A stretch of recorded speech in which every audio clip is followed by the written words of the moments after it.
വിശുദ്ധ മത്തായി എഴുതിയ സുവിശേഷം അധ്യായം 10 26 മുതൽ 42 വരെയുള്ള തിരുവചനങ്ങൾ. നിങ്ങൾ അവരെ ഭയപ്പെടേണ്ട, എന്തെന്നാൽ മറഞ്ഞിരിക്കുന്നതൊന്നും വെളിപ്പെടാതിരിക്കുകയില്ല, നിഗൂഢമായിരിക്കുന്നതൊന്നും അറിയപ്പെടാതിരിക്കുകയുമില്ല. അന്ധകാരത്തിൽ നിങ്ങളോട് ഞാൻ പറയുന്നവ പ്രകാശത്തിൽ പറയുവിൻ, ചെവിയിൽ മന്ത്രിച്ചത് പുരമുകളിൽ നിന്ന് ഘോഷിക്കുവിൻ.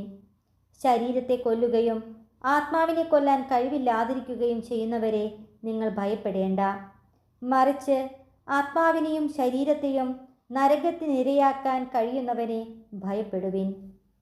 ഒരു നാണയത്തൊട്ടിന് 2 കുരുവികൾ വിൽക്കപ്പെടുന്നില്ലേ? നിങ്ങളുടെ പിതാവിൻ്റെ അറിവ് കൂടാതെ അവയിലൊന്നുപോലും നിലം പതിക്കുകയില്ല. നിങ്ങളുടെ തലയിലെ ഓരോ മുടിയുടെയും എണ്ണപ്പെട്ടിരിക്കുന്നു. അതിനാൽ ഭയപ്പെടേണ്ട. നിങ്ങൾ അനേകം കുരുവികളേക്കാൾ വിലയുള്ളവരാണല്ലോ. മനുഷ്യരുടെ മുമ്പിൽ എന്നെ ഏറ്റുപറയുന്നവനെ എൻ്റെ സ്വർഗസ്ഥനായ പിതാവിൻ്റെ മുമ്പിൽ ഞാനും ഏറ്റുപറയും.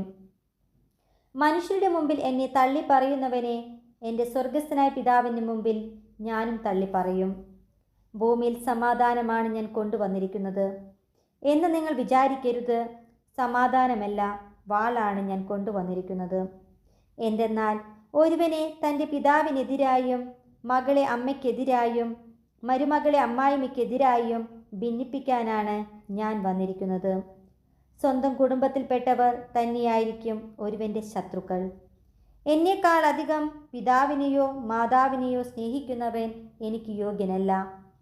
എന്നേക്കാൾ അധികം പുത്രനെയോ പുത്രിയെയോ സ്നേഹിക്കുന്നവനും എനിക്ക് യോഗ്യനല്ല. സ്വന്തം കുരിശെടുത്ത് എന്നെ അനുഗമിക്കാത്തവൻ എനിക്ക് യോഗ്യനല്ല. സ്വന്തം ജീവൻ കണ്ടെത്തുന്നവൻ അത് നഷ്ടപ്പെടുത്തും. എന്നെ പ്രതി സ്വന്തം ജീവൻ നഷ്ടപ്പെടുത്തുന്നവൻ അത് കണ്ടെത്തും. നിങ്ങളെ സ്വീകരിക്കുന്നവൻ എന്നെ സ്വീകരിക്കുന്നു, എന്നെ സ്വീകരിക്കുന്നവൻ എന്നെ അയച്ചവനെ സ്വീകരിക്കുന്നു. പ്രവാചകനെ പ്രവാചകനായി സ്വീകരിക്കുന്നവന് പ്രവാചകന്റെ പ്രതിഫലവും നീതിമാനെ നീതിമാനായി സ്വീകരിക്കുന്നവന് നീതിമാന്റെ പ്രതിഫലവും ലഭിക്കുന്നു. ഈ ചെറിയവരിൽ ഒരുവന് ശിഷ്യന് എന്ന നിലയിൽ ഒരു പാത്രം വെള്ളമെങ്കിലും കൊടുക്കുന്നവന് പ്രതിഫലം ലഭിക്കാതിരിക്കുകയില്ലെന്ന് സത്യമായി ഞാൻ നിങ്ങളോട് പറയുന്നു.